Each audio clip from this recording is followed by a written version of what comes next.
Welcome to Expert Profiles Atlanta, where Atlanta's influencers and innovators share strategies for overcoming obstacles and achieving success in business and life.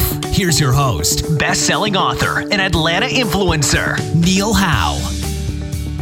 Hello and welcome to the show. This is your host, Neil Howe, and today my special guest is Brad Cooper.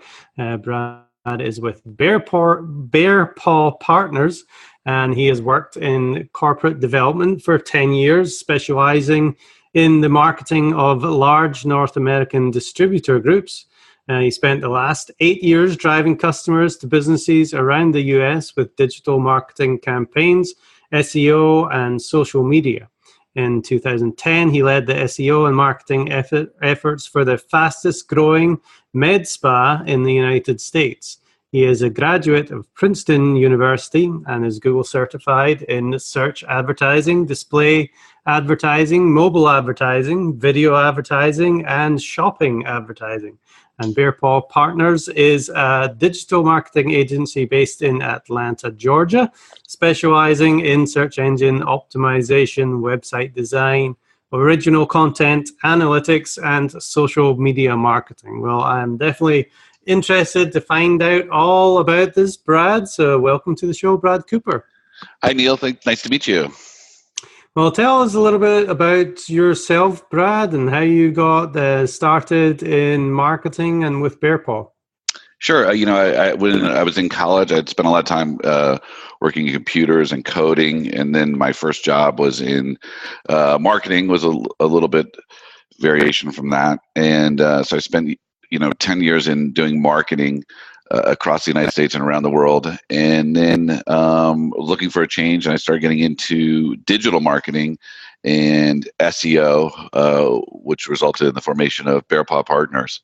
And really have concentrated on that as a digital agency from that time going forward. Excellent. So who is it that you help at BearPaw Partners? Is it the big companies or the local small companies? We have some customers that are smaller businesses. They tend to be multi-unit businesses, meaning that they've gotten 3 or 4 or 5 locations. I'd say that our bread and butter is smaller businesses. When I say smaller businesses, I'm talking about probably 25 million in revenue per year to about 500 million in revenue. So 25 million to 500 million, and any brands that kind of fall in that revenue range. And what kind of companies do fall in that range? We have, national hair salons, large e-commerce sites that, will do 3 or 4 million a week in e-commerce revenue, large chemical companies.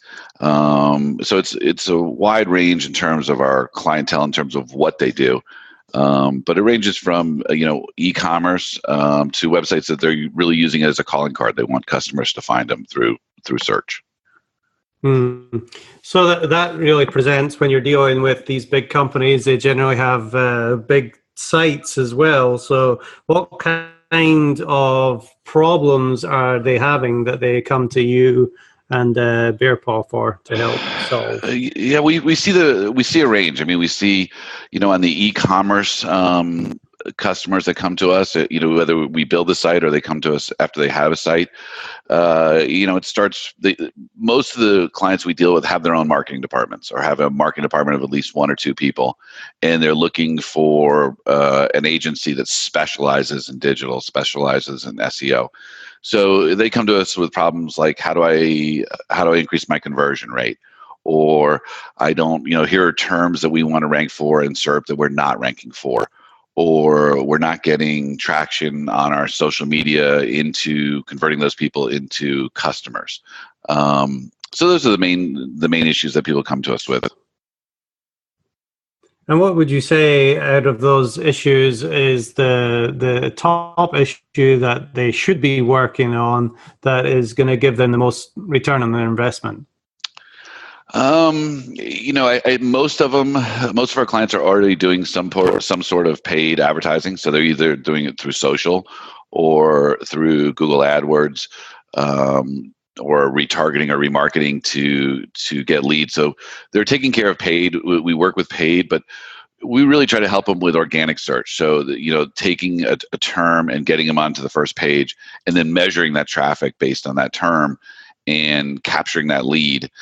The ratio that we use, we say that, if you're looking at a customer, a potential customer, they need to see your product, your brand, your ad, whatever it may be, somewhere between 6 and 12 times before they'll react or they'll buy. So we're making sure they're getting in front of organic, in front of an ad, in front of social.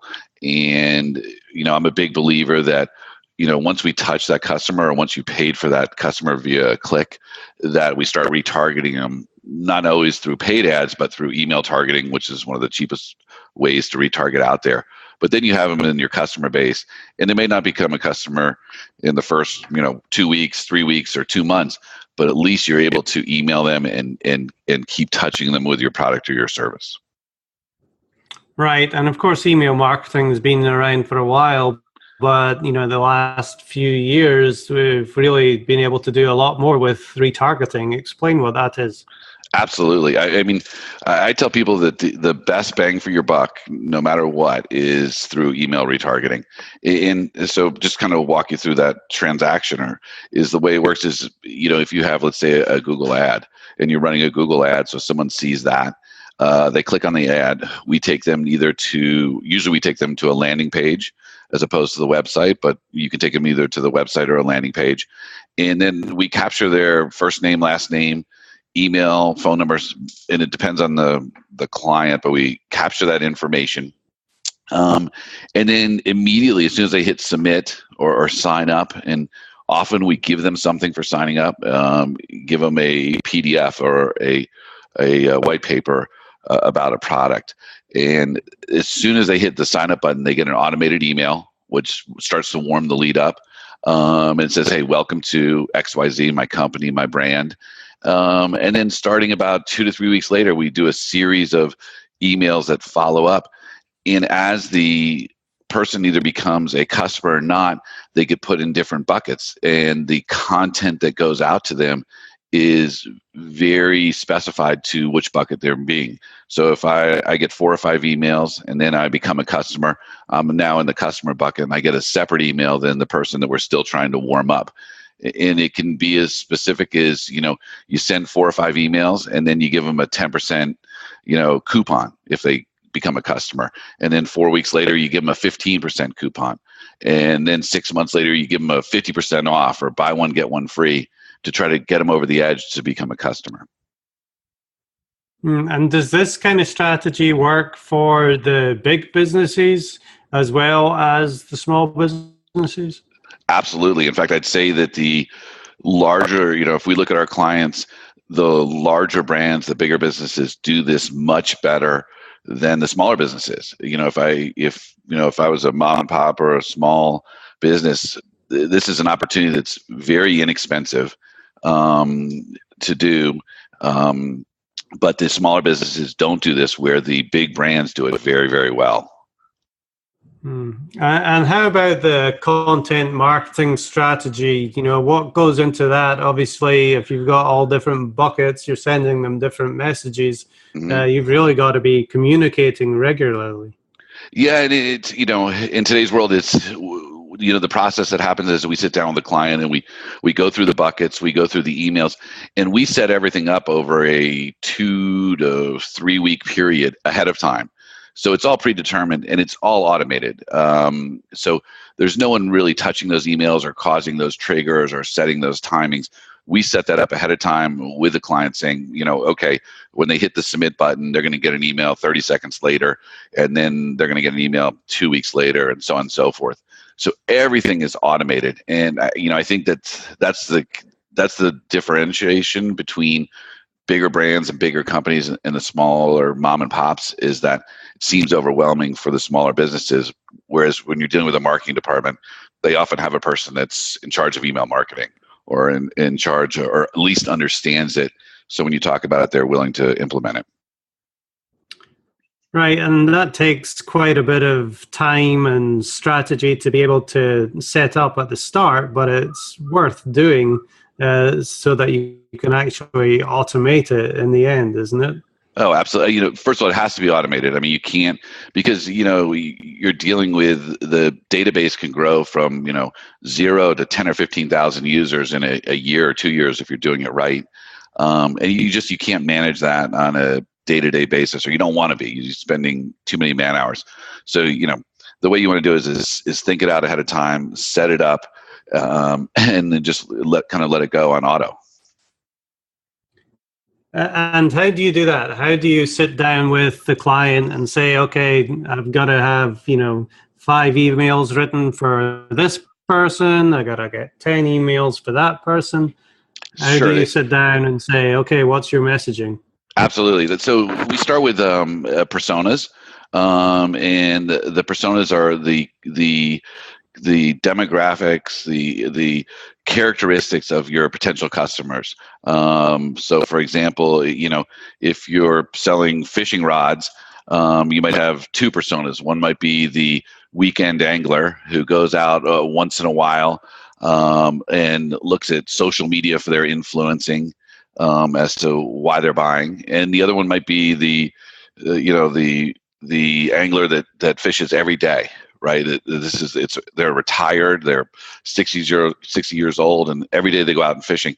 And those two personas would get very different types of content because they're triggers, and the reason they're going to buy is very different. So what we do is we sit down and with the client in the beginning and say, okay, let's go through all the personas that you think are your customers. Let's go and let's segment them by age, by what is their trigger for buying, where they're going to see your content. Are they on social media? Are they on Instagram? Are they on Twitter? Are they looking through Google?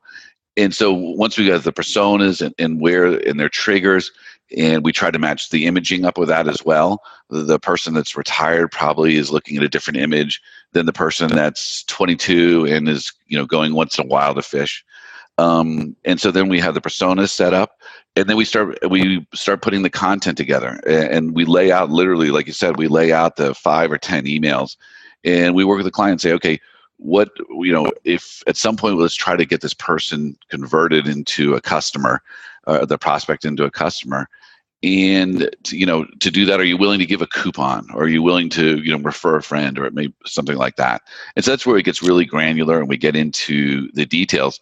It's a back and forth that goes on for a few weeks, and then once we come to a program that they like, then we set it up in the system, and then it's literally automated from there. And go ahead. Sorry. And when you're dealing with these companies, when you first sit down with them, is this something that they have tried themselves and maybe failed, or do you find that some companies don't even have this system in place? In some cases, I mean, it kind of runs the gamut. I mean, I'd say that for the bigger brands that they have done it to some extent, but they haven't totally automated it. For the smaller companies, they've heard about it, but it seems overwhelming to them. And look, we take it one step further in that, we can take the lead and automatically push it into your CRM, or automatically have your sales team get a text message when that lead comes in. So, if you're in an industry where it's important that you call a lead right away, your sales team or the sales manager or your CM gets that lead within probably 2 or 3 seconds of the prospect filling or hitting the submit button. So that's a perfect time to hit them with a call as well, isn't it? Exactly. And so, look, we take them through that whole step and the whole process. And like I said, I mean, the cost of sending emails is so low, compared to everything else, and the return is so great. There's a lot of companies out there that are email providers that you can send hundreds of thousands of emails a month for a couple $100. So. Mm-hmm. And what difference does this make to the bottom line, just having this part in place? Oh, we see a difference between clients that do it and don't do it. You can see their conversion rate go up 20-30%. I mean, it's a significant amount with very little cost increase. So you're talking, 20 to 30% conversion rate. Excellent. So that's once they have actually hit on the site, they've taken some action, they've submitted their email address so that you can contact them continually in the future with your message. Now, how do you use the combination of like SEO and social media to get them to that point in the first place? Sure. I'll start with social media. So, social media has changed over the last few years in terms of it's hard to get a lead on social media just through content. So, if you're a new business or a business that's just starting up a Facebook page or an Instagram page, it can take a long, long time. There's just so much traffic out there and there's so much content. So unfortunately, and if you look at the Facebook feed, Facebook has really gone away from, or this has occurred over the last few years, gone away from showing organic traffic. I mean, they show the traffic of your friends who you know, and then they showed paid traffic, right, or paid ads. So on the social side, you almost have to run some ads if that's how you want to drive traffic from the beginning. So you have to set aside a budget, and you have to be really disciplined about it, whether it's $100 a week or $10,000 a week. Set a fixed budget and say, here, we're going to stay with this. We're going to measure the leads. And you look at that in Google Analytics and you look at the conversions and say, this is what I'm spending. This is how many leads I got. And, 2 or 3 months later, this is the return I'm getting on social. And in some cases, we see it work really well, and some it doesn't. And if it doesn't, you have to kill it. But you have to give it a few months to test and see. Switching to the SEO, that's the organic search. And so that's really sitting down with the client in the beginning and saying, what are the keywords or what are the search terms that you want to be found for? And what we do is in that process is we sit down in the beginning, we ask for search terms, we look at where the volume is on those search terms and where they currently rank. And then we do some analysis. We come back about 2 or 3 weeks later. We say, here's a full list of search terms that would bring traffic to your site. I'm a big proponent of putting keywords into buckets. And we do that so when we look at the rankings and we look at the change, if you pick one keyword, you could be up 20 spots and think you're a hero. But if you're down 5, it looks terrible. So if we put them in buckets of 15 to 20 and say, okay, how'd this bucket do? Versus, as a whole, we might have hopefully some that are up a lot, some that are up a little bit, some that are unchanged, and some that have gone down. But that gives you a broader sense. In terms of what we do with those keywords, we really try to change the content on their site and create topical authority. Because Google in the last, as they've made these algorithm changes, has really made a push towards creating topical authority, and that really helps in terms of your SERP rankings. So what is working now when it comes to SEO? Does each keyword require its own page, or can you rank for multiple keywords on one page with some really good quality content? Yeah, I'd say it's the second example that you gave. As you create topical authority, what you'll see is, let me back up and say, a few years ago, it used to be the opposite, right? You'd have one page and it'd be one keyword. Now it's the opposite. If you create topical authority, and what I mean by topical authority is the magnitude and the proficiency or the competence in the subject. So, if you're talking about light bulbs, you talk about, the energy, the cost, the use, the lumens, anything that has to do with light bulbs. So you cover that whole topic and have that topical authority, and you can use some keywords or one keyword, but Google understands semantics and semantic search, and understand, okay, if I'm talking about X, then I should show that page, and you can rank for that page. So what technically is working to show results on, the first page of Google or the other search engines? Sure. I mean, I was just going to say, is it, a bunch of content? Because I see a lot of sites that are just, pretty plain and blank, more like a capture page. But does that rank, or, should you have, a fair bit of content on your page? No, I think, look, I think survey after survey has shown that, the top pages in Google have 1,500 words or more, and the highest ranking, the ones that are in, positions 1, 2, and 3 have 2,000 words or more. We take this approach when we're doing SEO and doing content around the subject. we think of it as a funnel: top of the funnel, middle of the funnel, bottom of the funnel. At the top of the funnel, we're going to write content that answers the really broad questions: the how, the what, the where, the when, the why. It's really easy to find. It's probably one click away. So I clicked on a social media ad. I clicked on a SERP result, and you get to that top of the funnel on your site with that content. Then the next group of content, so we write top of the funnel content, probably 3 or 4 pieces. And then the next is the middle of the funnel. It's answering, more specific questions. It actually addresses each persona. So if back to that fishing example, it addresses the weekend angler, and it addresses the angler that fishes every day. And it even compares products, right? And that set of content does that. And then the last set of content that we produce is kind of the bottom of the funnel, which is very, very specific questions. It's 5 to 6 clicks into your website. It's would be difficult to find if you didn't know what you were looking for, but it shows pricing and enables the person to buy. And so if you take that whole journey together, you've created anywhere from 7 to 10 pieces of content, probably 5 to 10,000 words long, that have really covered the subject or the topic, and you become the topical authority on that subject. And that's what we see work day in and day out. It works, consistently. It takes a couple months for it to work, but once it starts working, you really are very stable in the SERP results. You don't see this, on page 1, then back on page 5. You slowly move up 5 or 6 places, and you kind of settle in on the first page. Excellent. So what other factors are going to help you settle in on that first page?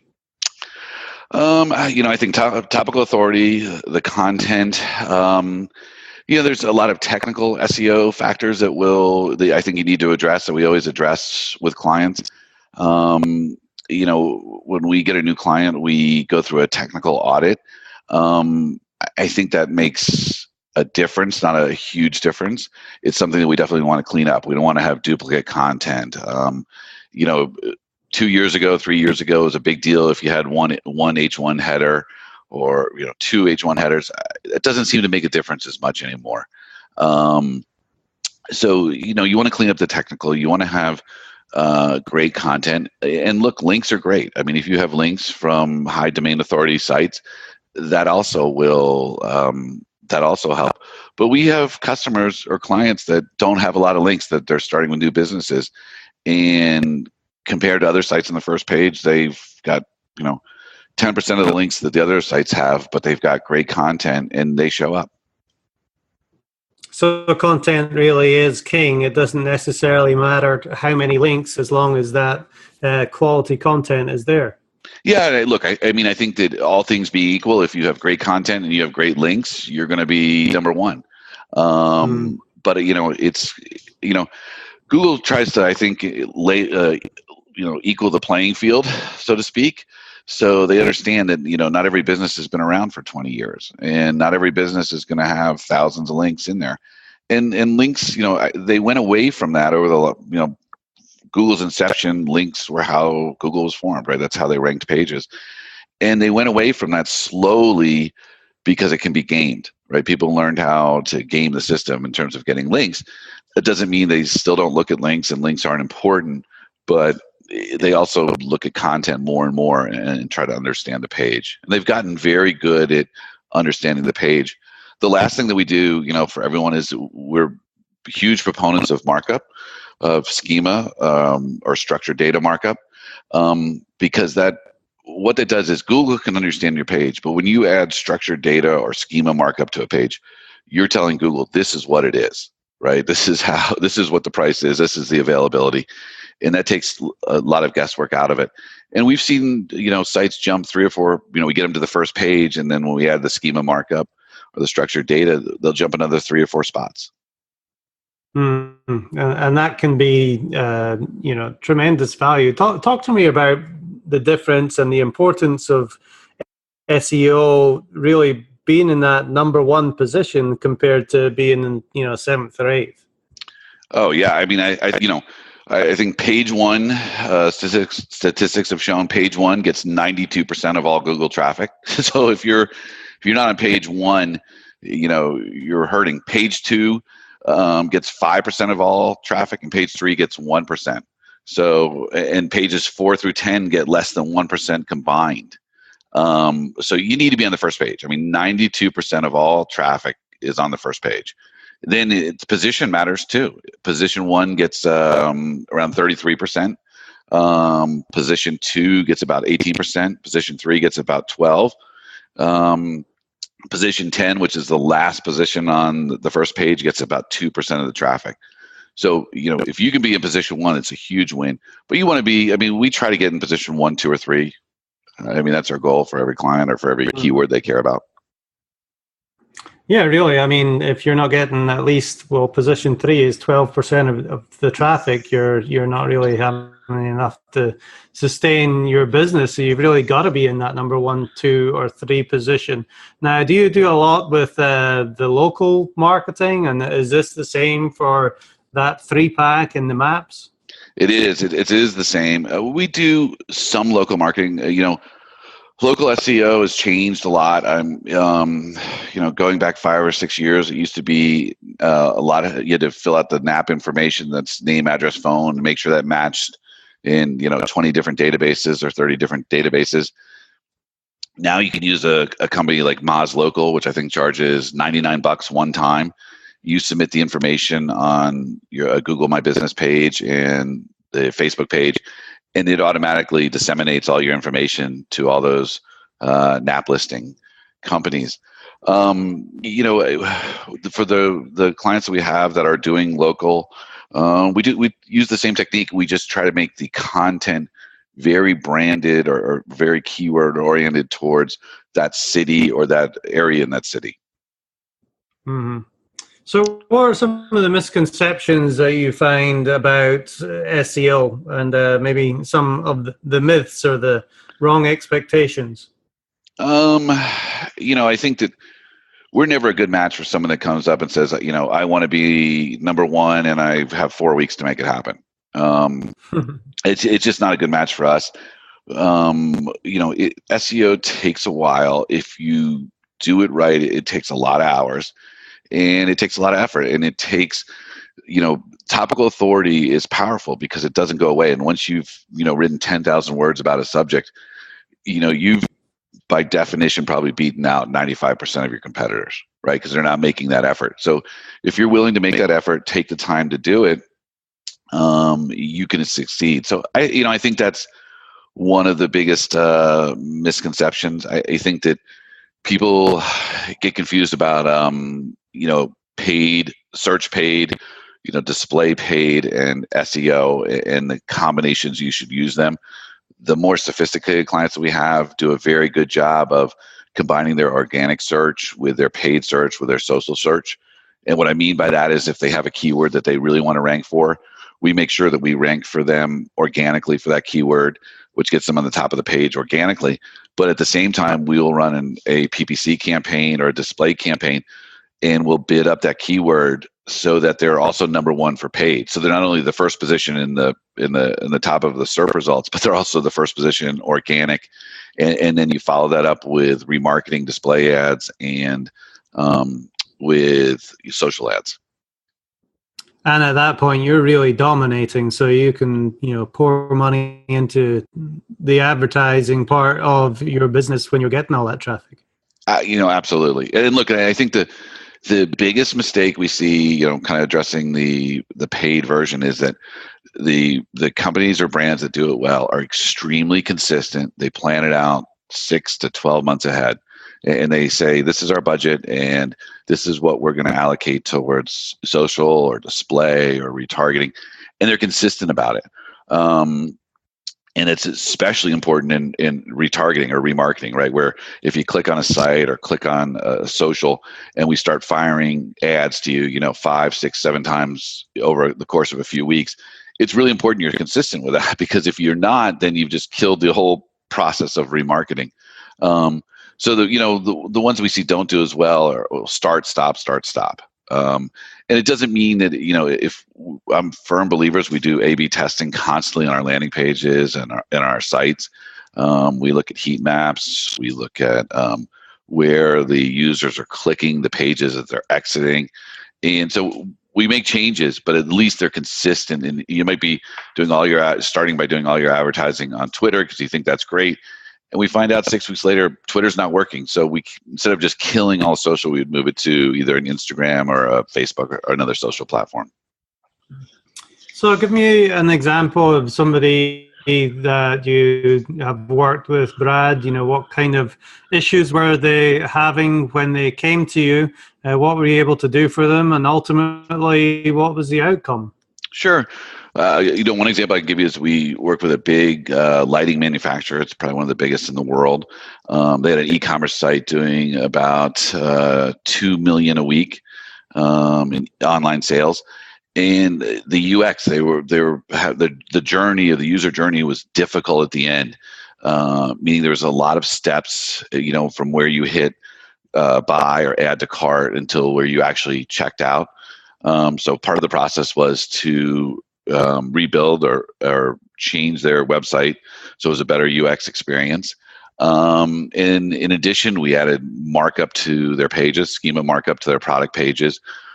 We added content to each product page that described the way that people were searching for their products, for their lighting fixtures, for their light bulbs. And then, that took us the project lasted about 6 to 7 months to do all that. And then after they launched, the conversion rate went from about 4.25% to 7.25%.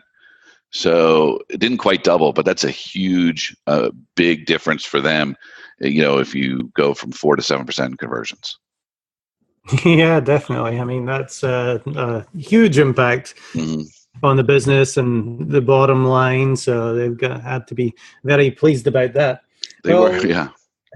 Brad, if somebody is looking for somebody like yourself to take action and do the same things or all these things that you've been talking about today for their website and their business, what is the best way for them to get in touch with you? They can call our office. The phone number is 404-500-6499. It's 404-500-6499. Or they can just go to our website, which is BearPawPartners.com, and fill out the Contact Us form. We usually get back to people within an hour or two of filling out the form. Excellent. Well, Brad Cooper, really enjoyed the time here today on Expert Profiles Atlanta. Definitely you have to have a strategy and you have to have systems in place to make the machine run well. But when you have it all set up and it's all automated, it becomes easy as long as you have somebody that knows what they're doing. So a lot of great info from you today. Thanks very much for being my guest. Thanks, Neil. And to our listening audience, if you like what you hear, hit that like button and share, and we'll see you next time on the show.